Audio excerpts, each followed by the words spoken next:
Well, you'd never guess what happened to me and the children today when we was out shopping. We went down to have something to eat, and because one of the employees in there knew that we were gypsies and we were new to the area, they wouldn't let us in.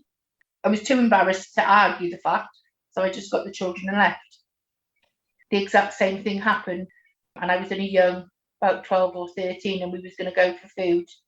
But because my dad had been drinking in another pub and something had happened that he wasn't involved with, but because he was there, all the pubs in the area just wouldn't let any of us in, even though we only, just wanted to go in for a quiet family dinner. It spiraled out of control, I think, with his drinking. He kept it quiet a lot and hid it from the children when we were younger. But as you get older, you start to notice different things, and you start to realise that my life's not the same as everybody else. He would never have known where to go for help. He would have always said, I don't need any help. My children have got food in the cupboard and clothes on their backs.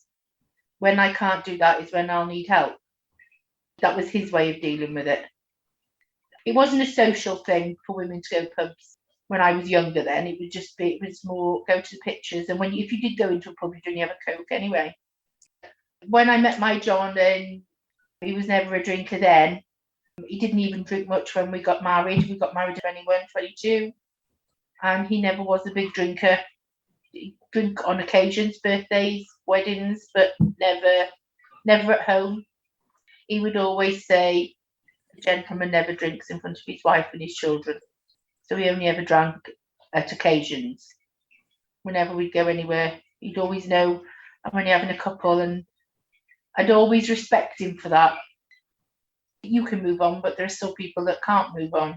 They've still got the same views today with me as a 50-year-old as they did towards me as a 12 or 13-year-old.